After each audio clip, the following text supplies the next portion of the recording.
gratis. Suami istri pergi ke Israel gratis, saudara. Dan pada saat sampai ke sana, saudara, gratis. Setelah ke Israel, kita di Bethlehem, kita berdoa, Tuhan, kita minta anak laki. Satulah laki Tuhan. Puji Tuhan, Tuhan jawab, dan 2 bulan berikutnya lahirlah anak laki. Amin. Puji Tuhan, sehingga saudara, anak kita yang namanya Joel, ya, sudah 2 tahun, saudara, kita titip sama biasanya ada pekerja-pekerja di sana, ya, dan ketika kita ada di tempat ini, puji Tuhan, mereka sudah melakukan tugas-tugas dengan baik. Karena kita selalu mengecek pelayanan ibadah kita jam 8 pagi, jam 10 ibadah sekolah minggu, jam 6 ibadah bahasa Inggris, ya, yang ada di tempat lain. Puji Tuhan, itu perkenalan kita. Mari kita buka Alkitab kita di dalam Markus pasal yang ke-10. Markus pasal yang ke-10 ayat yang ke-46. Tema kita yaitu tentang kemerdekaan. Markus 10 ayat 46 sampai ayat yang ke-52. Saya baca ayat 46, saudara baca ayat berikutnya.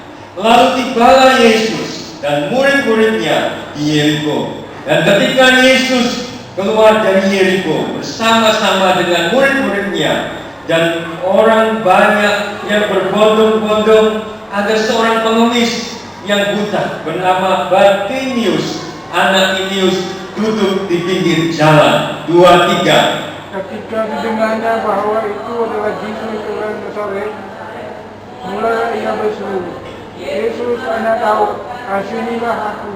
Banyak orang menegurnya supaya ia diam. Namun semakin keras ia berseru, anak Daud, kasihanilah aku. Lalu Yesus berhenti dan berkata, panggillah dia. Mereka memanggil orang buta itu dan berkata kepadanya, kuatkan hatimu, berdirilah, ia memanggil engkau. Lalu ia menanggalkan jubahnya. Ia segera berdiri dan pergi mendapatkan Yesus. Tanya Yesus kepadanya, apa yang kau kehendaki supaya aku perbuat bagimu?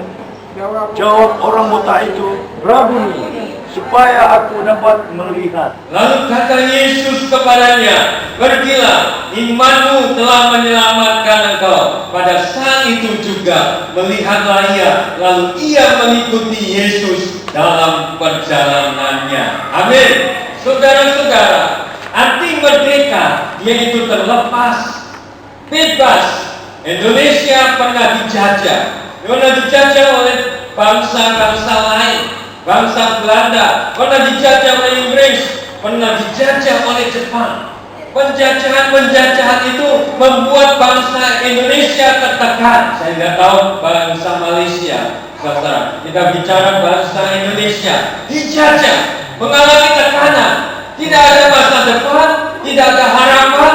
Kenapa? Karena bangsa Indonesia dijajah. Dan orang yang dijajah itu adalah orang yang mengalami tekanan, mengalami aniaya, mengalami siksaan, tidak ada masa depan di dalam kehidupannya. Ini adalah orang-orang yang dijajah. Tapi kalau kita perhatikan di dalam pasal ini, Bartimius adalah orang-orang yang mengalami tekanan. Bartimius adalah orang yang buta. Bartimius adalah orang yang miskin. Bartimius adalah orang-orang yang meminta-minta. Bartimius adalah orang yang tidak punya masa depan. Bartimius adalah orang yang orang direndahkan oleh orang lain. Bartimius, dia berjalannya meminta-minta di pinggir jalan. Hidupnya saudara lusuh, kotor, corok, saudara. Bartimius, saudara, dia mengalami kebutaan.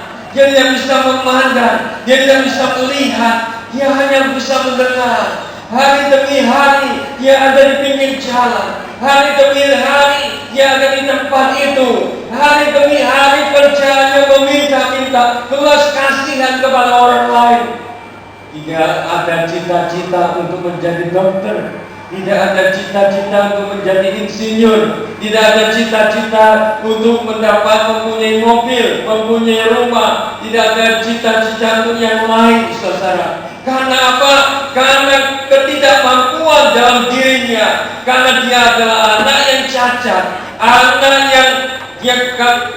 yang buta, saudara. Yang orang buta, dia tidak bisa mempunyai masa depan yang indah. Inilah kehidupan orang yang tidak bebas, hidup yang tidak merdeka, hidup yang merasa mengalami tekanan. Tetapi Bartimeus, dia alami kemerdekaan ketika dia berjumpa dengan Yesus. Amin. Dia alami sesuatu yang baru ketika dia berjumpa dengan Yesus. Dia alami kemerdekaan ketika dia berjumpa dengan Yesus.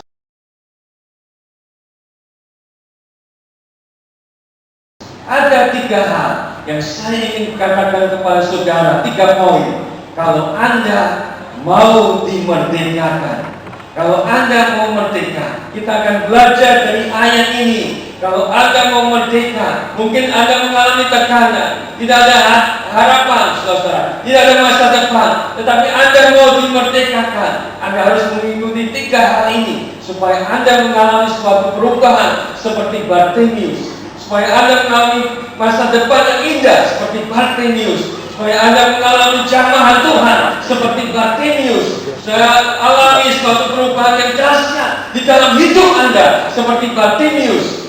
Ada 3 hal dalam ayat-ayat ini supaya Anda mengalaminya.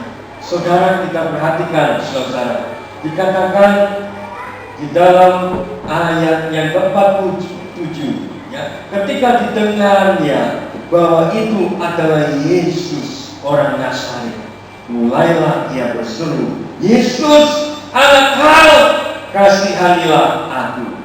Saudara, yang pertama, saudara, yang pertama itu mempergunakan kesempatan. Take opportunity. Kesempatan. Mempergunakan kesempatan. Ketika Yesus sedang lewat, saudara, Bartimeus tidak bisa lihat. Dia tidak bisa lihat Yesus yang mana, dia tidak tahu. Tetapi yang dia pergunakan adalah alat pendengarannya. Dia bisa mendengar. Sementara orang-orang lain berbicara tentang Yesus. Yesus orang Nazaret lewat. Yesus yang menyembuhkan itu lewat. Yesus sedang lewat di jalan ini. Yesus itu yang menyembuhkan orang yang buta, menyembuhkan orang yang sakit. Dia sedang lewat. Saudara, ketika Bartimeus dia dengar bahwa Yesus orang Nazaret sedang lewat, Yesus sedang lewat di jalan itu, dia tidak sia-siakan kesempatan untuk berjumpa dengan Yesus. Dia tidak sia-siakan kesempatan untuk bertemu dengan Yesus. Dia tidak sia-siakan kesempatan untuk datang, untuk menjerit kepada Yesus. Saudara dan saya, kalau engkau masih hidup saat ini adalah kesempatan bagi Anda. Amin. Kesempatan bagi hidupmu untuk datang kepada Yesus. Kesempatan bagi hidupmu untuk melayani Tuhan. Kesempatan bagi hidupmu untuk datang kepada Tuhan, datang kepada Yesus. Mungkin saudara berkata, oh saya masih muda, ya, saya masih muda. Saudara tahu, ya, baru-baru ini ada orang artis yang namanya Maimohidin. Tiba-tiba mati. Saya senang lagu-lagu dia. Ya. Waktu saya ke Salatiga, dia ada kakaknya, saudara. Dia sering adakan kakaknya kemana-mana. Dia artis yang terkenal di Indonesia dan juga suka melayani Tuhan. Masih muda umurnya, belum nikah. Belum nikah, masih muda, saudara. Siapa yang belum nikah, ya? Angkat tangan, ya. Ya, kesempatan Anda untuk datang pada Tuhan Yesus, kesempatan. Walaupun Anda masih muda, tetapi pergunakanlah kesempatan itu. Pergunakan kesempatan itu. Take opportunity. Pergunakan kesempatan itu. Untuk apa, saudara? Untuk berjumpa dengan Yesus. Pergunakan kesempatan itu untuk datang kepada Yesus. Pergunakan kesempatan itu untuk datang kepada Dia. Pergunakan kesempatan pada hari ini untuk datang pada Yesus. Saya yakin Yesus hadir di tempat ini. Pergunakan kesempatan saat ini untuk berdoa kepada Yesus. Berdoa untuk bangsa Indonesia, berdoa untuk bangsa Malaysia, berdoa untuk keluargamu, berdoa untuk adikmu, berdoa untuk kakakmu, berdoa untuk orang tuamu. Pergunakan kesempatan, saudara. Jangan tunda-tunda kesempatan. Karena apa? Kesempatan itu tidak bisa lewat lagi. Mungkin Yesus itu adalah hari terakhir dia lewat di tempat itu. Mungkin dia tidak bisa lewat lagi. Dia tidak akan datang lagi. Ini mungkin yang pertama dan terakhir dia lewat dari tempat itu. Tetapi Bartimeus dia tidak sia-siakan kesempatan itu. Dia pergunakan kesempatan yang baik. Terkadang kita menunda. Minggu depan masih ada ibadah. Hari ini tidak usah ibadah, tidak apa-apa. Karena minggu depan ada ibadah, ya. Karena kita sudah berdoa minggu depan ada ibadah, tak usah ibadah ini. Jadi karena kita berpikir ibadah tiap minggu kan pasti ada di sini. Jadi kita datang kebaktian kapan saja. Bisa hari ini ditunda, bisa hari ini kita cancel aja. Kita cancel hari ini. Saudara tahu ada anggota dari Jakarta, ya. Dia kerja jual beli properti di Bali, ya. Karena di Bali itu jual beli properti sangat bagus, ya, bagus, uangnya mahal-mahal properti di sana. Dia datang, saya nasihati dia. Besok hari Minggu datang ibadah ya. Aduh pastor, minta maaf. Kenapa? Datang membeli orang kaya akan beli tanah. Wah. Kalau dia beli tanah, saya akan dapat komisi yang besar. Ya. Ini kesempatan untuk saya. Minggu depan aja, Pastor ya. Minggu depan, saya bilang terserah. Yang penting saya sudah nasihati dia. Ya. Saya sudah kasih tahu bahwa besok ada ibadah, besok kamu harus datang ibadah. Tapi ternyata saudara, dia tidak datang ibadah. Dia jemput tamu.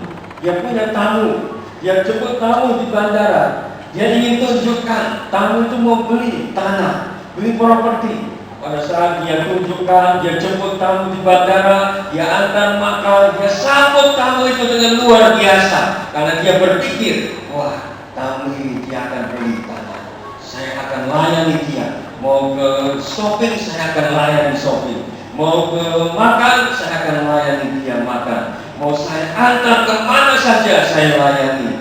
Ya, dianggap tamu itu pembeli itu adalah raja. Ya, biasa pembeli raja, saudara.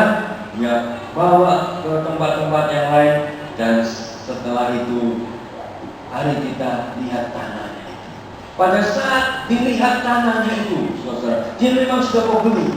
Pada saat dia lihat tanahnya itu, dia bawa anak kecil. Nah, anak kecil itu saudara nangis, rewel. Dia nangis, dia rewel. Karena begitu rewelnya anak itu, nangis anak. Akhirnya saudara bapak itu marah. Ya sudah, kita nggak usah lanjutkan. Kita pulang saja. Dia langsung pulang balik ke Jakarta. Gara-gara apa? Gara-gara anaknya rewel, ya. Tiba-tiba anaknya rewel, anaknya nangis. Akhirnya saudara apes. Tidak ada hasilnya apa-apa. Minggu dia berusaha ke sana, tidak hasil apa-apa, tidak jadi beli. Padahal dia sudah antar dari bandara, sudah bawa ke shopping, sudah bawa ke makan restoran, sudah bawa kemana-mana, tapi tidak menghasilkan, tidak jadi. Saudara, jangan berpikir karena minggu ada ibadah lagi, saudara berkata, bisa aku cancel. Tidak. Hidup itu adalah kesempatan. Belum tentu besok Anda yang masih hidup. Belum tentu besok Anda bisa bernapas. Karena Mike Mohede ini seorang penyanyi yang terkenal artis yang mati pada saat tidur. Ya. Nanti malam Anda kan tidur ya. Bagaimana? Masih hidup enggak besok ya? Apa besok masih hidup? Amin. Kita tidak tahu ya. Kapan kita dipanggil Tuhan? Kita tidak tahu. Tetapi selagi ada kesempatan yang Tuhan berikan dalam hidup kita, selagi ada nafas, selagi ada tangan, selagi ada kaki, biarlah kita persembahkan hidup kita kepada Tuhan. Kita persembahkan hidup kita kepada Allah. Biar kita datang kepada Tuhan, datang kepada Allah, kita datang kepada Tuhan. Kita pakai kesempatan itu untuk kemuliaan nama Tuhan. Gunakan kesempatan. Amin. Haleluya. Pakai kesempatan untuk kemuliaan nama Tuhan.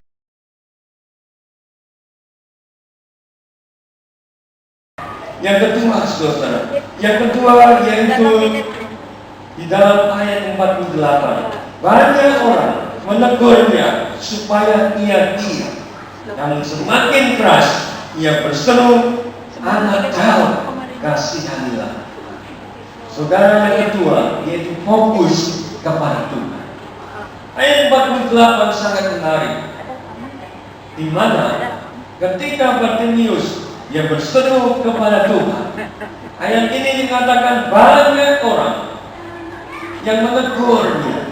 Banyak orang yang menegurnya, bukan satu orang, tetapi banyak orang yang tegur dia. Saudara tahu, ketika Anda datang pada Yesus, Anda berkata, aku mau dekat pada Yesus, ada tantangan, ada halangan. Tetapi fokuslah kepada Tuhan, bukan kepada manusia. Terkadang suami kita menjadi halangan, istri kita menjadi halangan, atau sesama gereja menjadi halangan. Tetapi bukan halangan itu membuat Anda, saudara, tidak diberkati oleh Tuhan.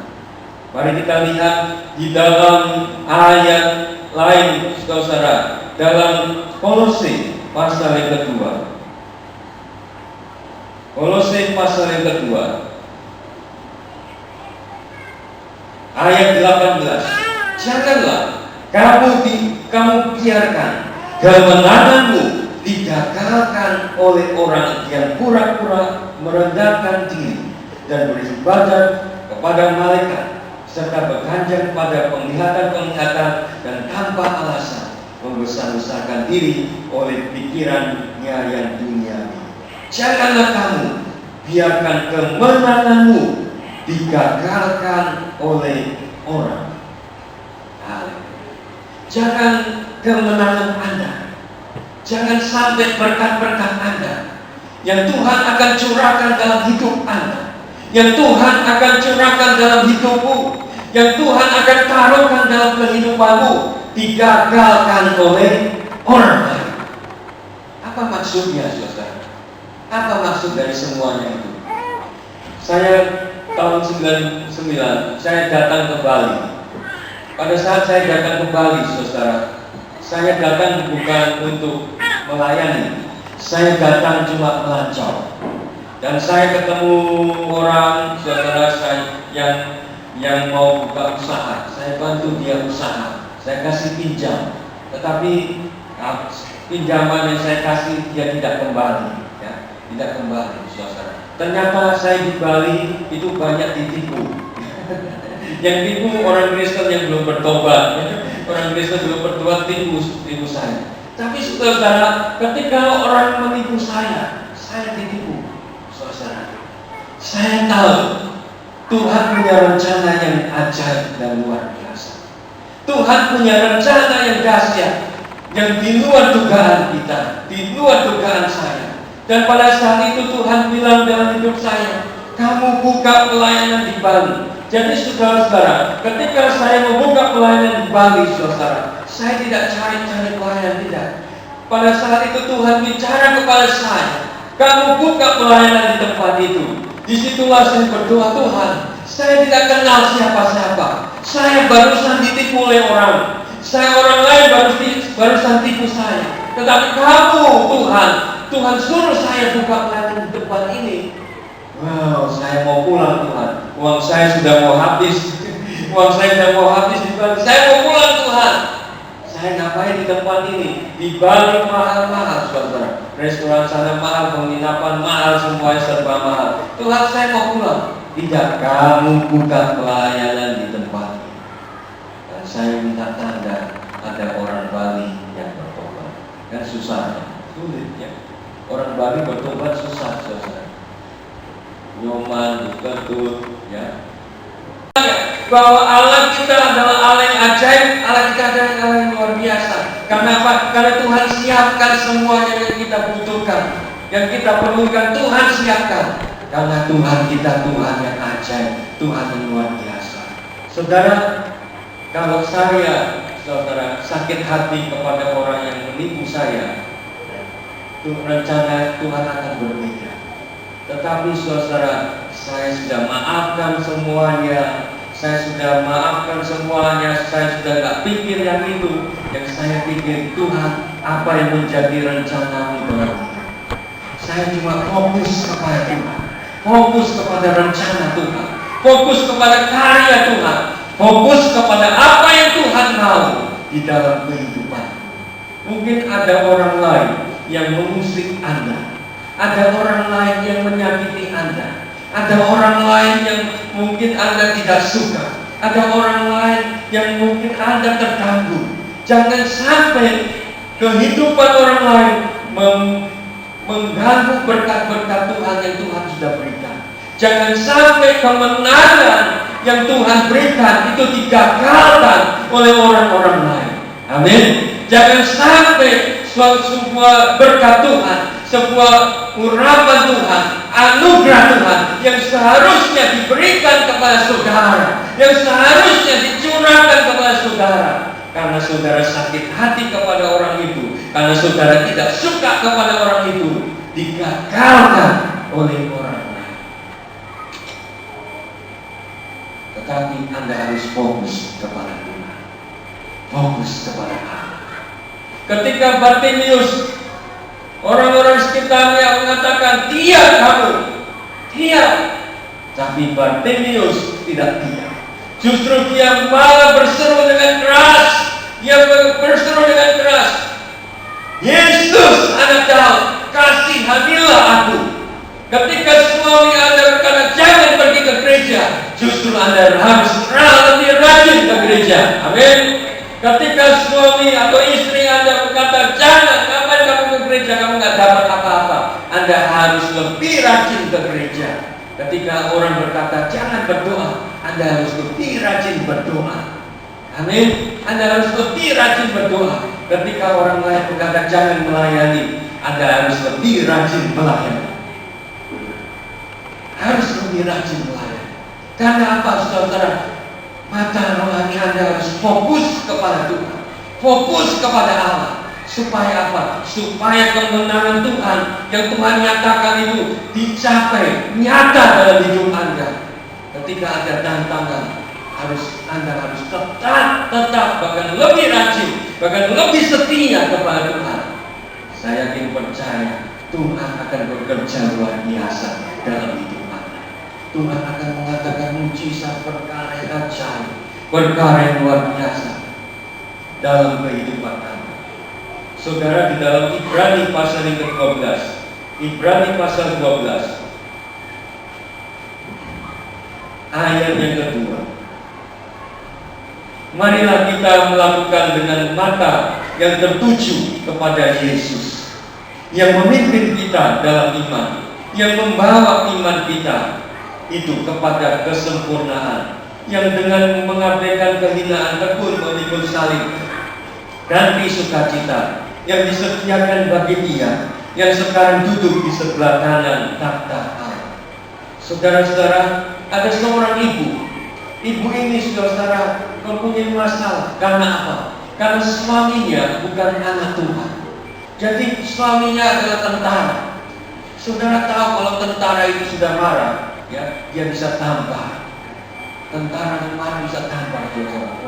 Karena ibu ini sangat setia kepada Tuhan, dia sangat setia kepada Allah. Walaupun suaminya menampar dia, saudara, yang dengan menangis dia berseru kepada Tuhan, tolong aku, berikan hatiku yang sabar. Mata rohaninya fokus kepada Allah. Dia tidak fokus kepada emosi suaminya. Dia tidak fokus kepada emosi suaminya. Saudara, kalau suami Anda emosi, jangan ikut emosi. Jangan ikut emosi. Nanti kan cakar-cakaran. Wah, dicakarannya. Ya. Wah, repot saudara. Anak Tuhan ya, jangan cakar-cakaran. Ya. Satu ketika ya, ada seorang tanya, Bapak Pendeta, saya belum pernah lihat iblis. Wah, saya pengen lihat iblis. Wah, ya gak usah. Ngapain kamu lihat iblis? Ya, saya pengen lihat iblis. Malaikat pernah, iblis belum pernah. Wah, dia pengen lihat. Lalu pendeta itu dikasih hikmat, gampang, ya, gampang. Pernah kamu marah? Iya. Di keluarga saya itu sering marah-marah. Ya, marah-marah, kita bahkan marah, bahkan melempar piring sampai marahnya meledak-meledak. Nah, ketika Anda marah, berkaca. Nah, itu iblis ya. Itu iblisnya. Kan pada saat marah ya, kaca. Wah, itu wajah iblis. Kalau Anda bersuka cita memuji Tuhan, berkaca. Nah, itu wajah malaikat surgawi. Amin. Ya, saudara-saudara, apakah ada yang bersuka cita ketika marah? Tidak ada. Wah, puji Tuhan, saya pada saat saya marah saya bersuka cita. Oh, nggak ada. Semuanya pasti nggak damai sejahtera. Tidak ada damai sejahtera. Nah, ibu ini walaupun dimarahi, dia kasih kopi kepada suaminya. Wah. Walaupun dia marahi, dia setrika bajunya. Bukan dimarahi, ini baju suami saya, wah bikin gosong saja, bikin wah ini suami saya ini marahi saya, ya saya campur dengan garam kopinya, dan rasain dia. Jangan gitu saudara, harus fokus kepada Tuhan Yesus, ya. Fokus kepada Dia. Ketika mau dimarahi, Tuhan terima kasih Tuhan, berikan hatiku yang lembut, hati yang lembut Tuhan, hati yang lembut. Supaya saya bisa mengasihi suami saya. Pada saat dia dimarahi, dia fokus pada Yesus, sehingga dia bisa bikin kopi. Pada saat dimarahi lagi, dia fokus kepada Yesus, sehingga dia bisa setrika baju. Nah, satu ketika di gereja, saudara, biasanya kan ada panggil polisi-polisi, tentara-tentara untuk jaga pada saat Natal. Ya. Mereka jaga di luar. Pada saat Natal biasanya ramai. Ada speaker di sini, ada speaker di luar, banyak ramai. Dan satu saat, saudara, pendeta ini undang pengkhotbah dari luar. Dan pengkhotbah itu berbicara tentang Yesus. Nah, saudara-saudara, pada saat itu dia dengar dari luar. Pada saat dia didengar dari luar, dia mulai masuk ke dalam. Dia lihat, dia berdiri di belakang. Dan pada saat dia berdiri di belakang, dia menangis. Yang menangis akhirnya, saudara, pada saat pendeta itu mengatakan, siapa yang mau didoakan, dia maju ke belakang. Yesus yang menjamah hidup Bapak ini. Amin. Saudara, amin saudara. Seandainya ibu ini cakar-cakaran dengan suaminya, seandainya ibu ini saudara tidak bisa menjadi contoh, mungkin bapak ini dia tidak bisa datang kepada Tuhan Yesus. Tetapi saudara, ibu ini dia fokus kepada Yesus, fokus kepada Tuhan. Pada saat dia dianiaya, pada saat dia mengalami siksaan tekanan, saudara, tekanan, artinya siksaan tekanan batin, dia memandang Yesus, dia menangis, Tuhan tolong aku, Tuhan tolong aku. Ayat 2 tadi sungguh luar biasa. Marilah kita melakukan dengan mata yang tertuju kepada Yesus, yang memimpin kita dalam iman, yang membawa iman kita itu kepada kesempurnaan, yang dengan mengabaikan kehinaan tekun memikul salib ganti sukacita yang disediakan oleh Dia yang sekarang duduk di sebelah kanan tahta. Apakah hati Anda mulai disakiti oleh orang lain, oleh pasangan hidupmu, oleh temanmu, oleh teman kerja? Saudara, ketika Anda disakiti, pandanglah Yesus, pandang Yesus. Ketika Anda memandang Yesus, Kepada Tuhan, Roh Tuhan sedang bekerja dalam hidup Anda. Roh Allah sedang bekerja dalam hidup Anda. Tuhan ganti dari segala penderitaan itu menjadi sukacita. Ada sukacita. Tuhan ganti dari segala penderitaanmu, dari segala sengsara yang kau alami, dari segala penderitaan caci maki oleh orang lain. Tuhan ganti itu dengan sukacita. Tuhan ganti itu dengan sukacita. Tuhan ganti seperti Yesus, dia mati di kayu salib, dia menderita di kayu salib, tetapi dia tidak mati selamanya. Di balik kematian itu ada kemenangan dari Tuhan. Di balik kematian itu ada sukacita. Di balik kematian itu ada kemerdekaan, ada pertolongan yang ajaib, ada mujizat Tuhan yang luar biasa. Di balik itu ada kemenangan Tuhan yang luar biasa. Saudara, ada seorang keluarga di Surabaya. Dia ini anak Tuhan yang takut akan Tuhan. Karena dia takut akan Tuhan, saudara, dia disuruh untuk pindah agama, tapi dia tidak mau. Saudara, dia ditempatkan di sebuah desa, di sebuah pedalaman, saudara. Tetapi saudara, dia setia kepada Tuhan, tetap setia kepada Allah. Dan pada saat di pedalaman dia menderita, seharusnya dia mempunyai posisi yang bagus. Karena apa? Karena dia lulusan yang terbaik. Seharusnya posisinya dia bagus. Tetapi saudara, karena dia orang Kristen, ya, dia ditempatkan di desa, tempatkan di tempat yang tidak baik. Tetapi dia jalan, dia lakukan dengan air mata. Dia lakukan dengan air mata, saudara. Dia kerjakan. Suatu penderitaan yang harusnya dia tidak alami, tetapi dia kerjakan. Dan pada satu saat, saudara, bosnya yang menempatkan dia di suatu pedesaan, bosnya itu dipecat. Dan satu saat dia diangkat, ganti menjadi pimpinan. Itu bukan karena dia, karena pekerjaan Tuhan yang luar biasa, pekerjaan Allah yang luar biasa. Ketika engkau digosipkan oleh teman sekerja atau satu bilang atau satu usaha, jangan engkau membalas, jangan balas, sampaikan itu pada Tuhan. Engkau sedang mengalami penderitaan, tetap engkau setia pada Tuhan. Ada satu saat Tuhan akan angkat hidup, akan angkat kehidupan menjadi lebih baik. Ada anggota jemaat, saudara, jemaat di Bali, itu jemaat itu, saudara, dia kerja. Jemaat suaminya dulu, saudara, dulu dia pemabuk, dia suka mabuk-mabuk, dia suka merokok, suka minum-minum, dan dia melarang istrinya pergi ke gereja. Jangan ke gereja, ngapain kamu tidak dapat apa-apa. Tapi satu saat dia bertobat. Pada saat dia bertobat, dia menangis kepada Tuhan. Tuhan, aku serahkan hidupku kepada-Mu, Tuhan.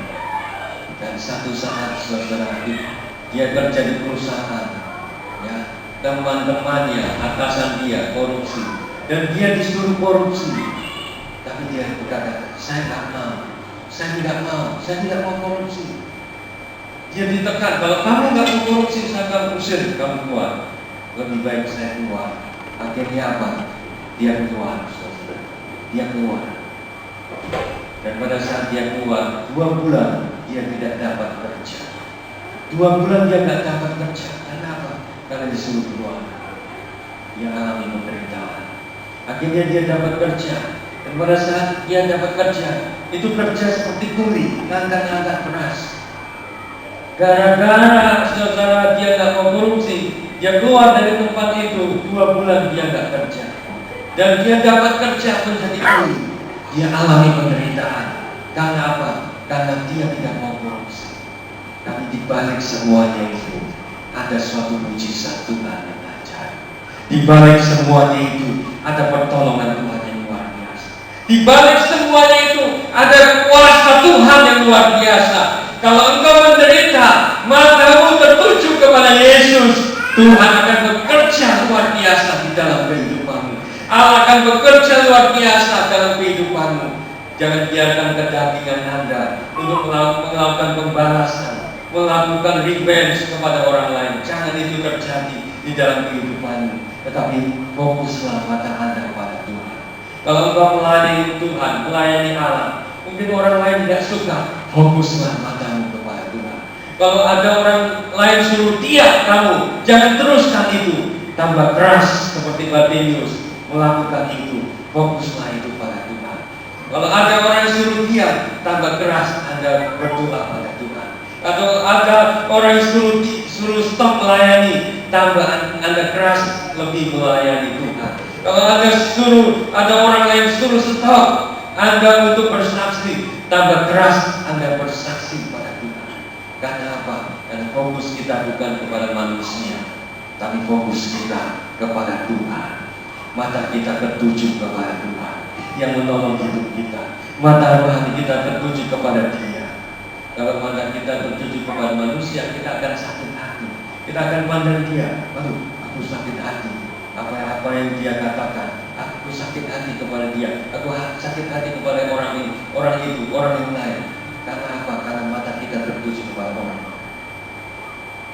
Karena kalau mata Anda tertuju kepada Tuhan, Tuhan akan bekerja luar biasa dalam hidup. Amin. Amin, saudara. Tuhan akan berkarya luar biasa. Itu akan mengalami perubahan.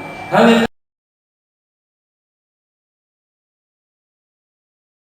ketiga, saudara. Hal yang ketiga.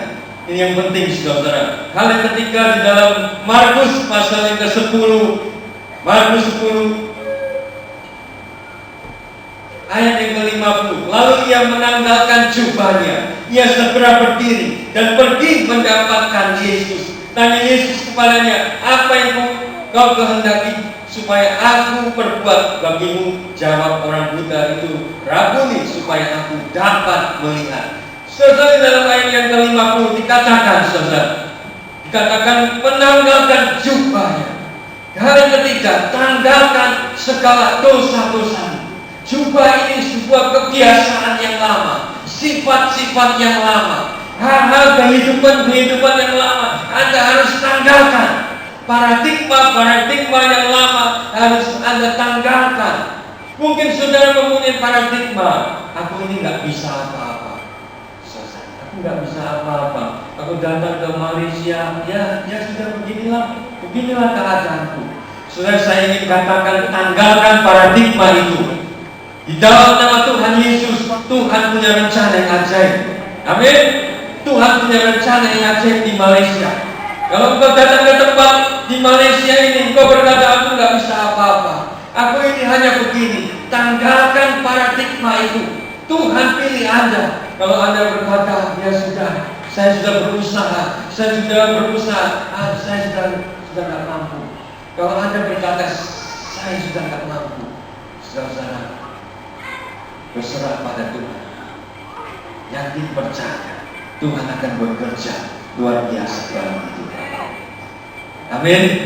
Engkau berkata tidak bisa, engkau berkata enggak, memang betul. Tetapi saudara, tanggalkan segala kebiasaan, segala paradigma pikiran-pikiran kita. Karena pikiran kita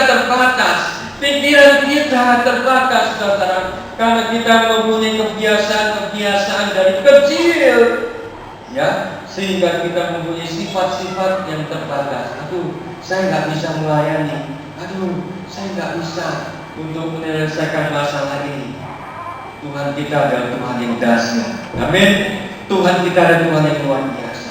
Kalau Anda mau alami mujizat Tuhan, mujizat Allah, saudara, tanggalkan pikiran-pikiran Anda. Tanggalkan pikiran-pikiran Anda yang mengatakan nggak bisa, oh nggak mampu, oh tidak dapat. Karena Tuhan kita adalah Tuhan yang besar, Tuhan kita adalah Tuhan yang dahsyat, Tuhan kita adalah Tuhan yang luar biasa. Saudara, segala pikiran-pikiran yang kecil, segala pikiran otak kita yang kecil, kita tanggalkan. kita coba berserah kepada Tuhan. Hal-hal dalam sifat-sifat kita yang lama kita tanggalkan. Kita memandang Tuhan, karena Tuhan ajaib, Tuhan luar biasa. Dia sanggup dan Dia mampu melakukan pekerjaan yang luar biasa tanpa Anda duga sama sekali, tanpa Anda pikirkan sama sekali. Tetapi kebiasaan itu, dosa-dosa itu, hal-hal yang dulu, hal-hal sifat-sifat yang lama, Anda harus tanggalkan itu. Kalau Anda mau alami anggur yang baru, harus berjana, harus ada tempat anggur yang baru juga. Kalau Anda mau mengalami sesuatu yang luar biasa dalam hidup, hal yang lama Anda harus sisihkan, tanggalkan. Terima sesuatu yang baru.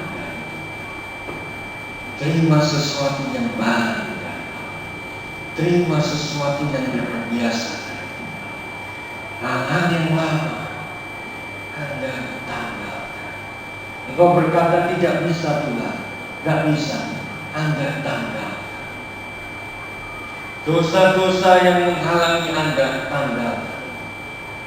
Sifat-sifatmu tanggalkan. Hal-hal yang tidak baik, tidak benar, Anda tanggalkan. Ketika Bartimeus dia memakai jubahnya, jubah ini merupakan sebuah simbol bahwa dia adalah seorang pengemis. Pengemis, jubah kerajaan adalah simbol dia adalah seorang raja yang dihormati, diagungkan. Jubah pengemis adalah compang-camping, baunya tidak enak. Jubah pengemis adalah peminta-minta. Ketika dia memakai jubah itu, saudara, dia menjadi orang yang miskin, dia menjadi peminta-minta, dia tinggal di pinggir jalan, tidur di situ, saudara. Tetapi ketika dia tanggalkan jubah itu, dia tidak duduk di situ lagi. Dia tidak meminta-minta lagi. Dia tidak menjadi orang miskin lagi. Dia tidak buta lagi, saudara. Dia mau masuk kepada pengalaman yang baru bersama dengan Yesus. Amin. Dia mau masuk pengalaman yang luar biasa bersama dengan Yesus. Mungkin engkau kekurangan, saudara. Engkau kekurangan. Saya cek dompet kosong. Dompet kosong, gak ada uang, ya. Ya, saudara. Tapi saudara, tinggalkan kebiasaan. Jangan katakan aku nggak punya uang lagi. Sedikit-sedikit telepon ke tempat orang teman, ya, aku nggak punya uang. Ke orang lain, aku nggak punya uang. Ya. Kemana-mana saudara katakan aku nggak punya uang. Jadilah sesuai dengan imanmu. Engkau nggak punya uang. Surga berkata amin amin. Engkau nggak punya uang. Mau? Amin. Saudara-saudara jangan diamini, ya. Kita waktu konser pria, itu sekitar ada 20 orang. Pada saat 20 orang, saudara, kita waktu itu ada Natal kita butuh biaya seperti 20 juta. Ya. Kita Natal 20 juta, butuh biaya 20 juta, nggak usah basah. Oh, begitu Bapak Pendeta, iya, gak usah pasang, gak usah cari uang ke sana sini. Lalu gimana? Ya sudah, kita 20 orang 1 juta. Genap, sudah selesai. Ya, wah, jangan begitu. Oh, kalau begitu, ya begini saja, ya begini saja. Saya tidak minta uangmu 1 juta, tapi saya cuma minta kerinduanmu. Apakah Anda rindu untuk memberi kepada Tuhan pada saat Natal itu? Kerinduanmu saja. Saya tidak minta uang. Waduh, nggak bisa saya itu berat. 1 juta itu berat, ya. 1 juta nggak bisa, aku nggak sanggup, ya. Itu uang banyak, saudara.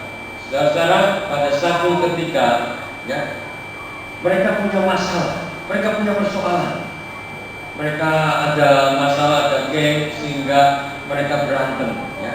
Ada beberapa yang orang Kristen yang belum bertobat, ya, yang nggak setuju berantem. Pada saat dia berantem, ya, dan dia sama teman-temannya masuk penjara, ya.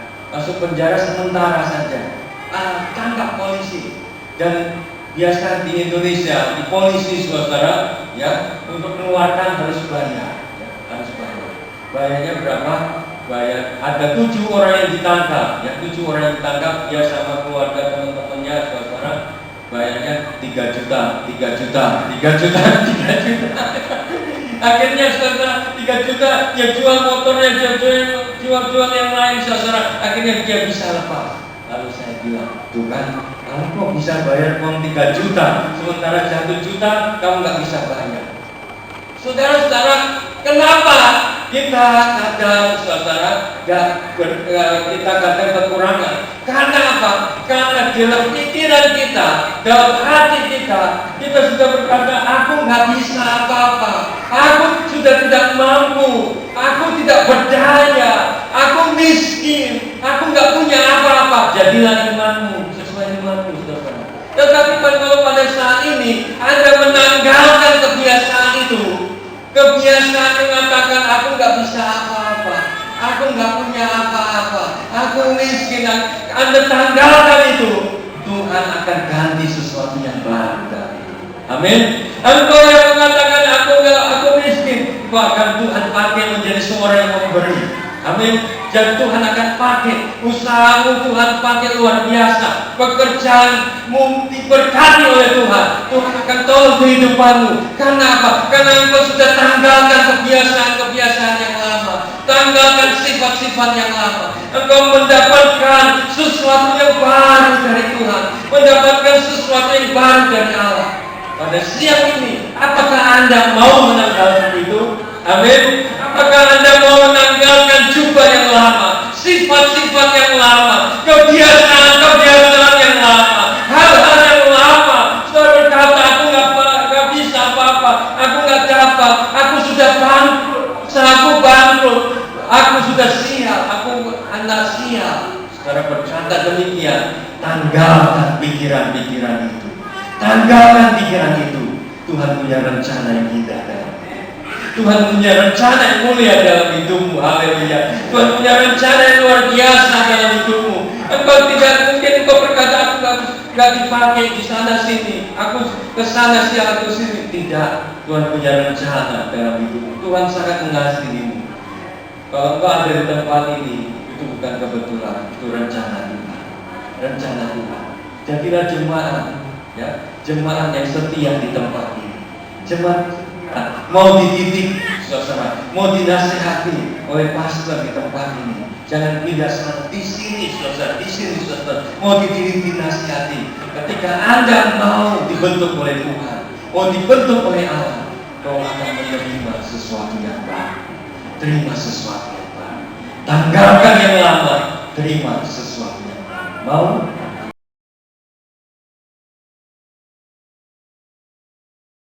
Mari kita bangkit berdiri. Haleluya. Haleluya.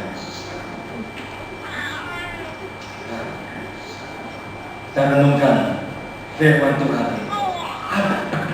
Adakah di antara saudara yang mempunyai kebiasaan-kebiasaan, pola pikir yang lama, yang mengatakan susah, sulit, tidak mampu? Memang manusia tidak bisa, tapi kita punya Tuhan yang luar biasa. Kita punya Tuhan yang dahsyat. Engkau tidak bisa mengandalkan kekuatanmu, tetapi mengandalkan kekuatan dari Allah. Bukan dengan kekuatanmu. Menjalani hidup. Kami minta sinar untuk bisa membantu menyanyikan pujian ini. Haleluya. Haleluya. Haleluya.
ambil kesempatan untuk didoakan.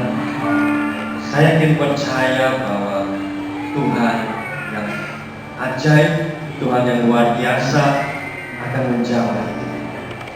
Haleluya. Mungkin ada yang lain. Anda jangan malu.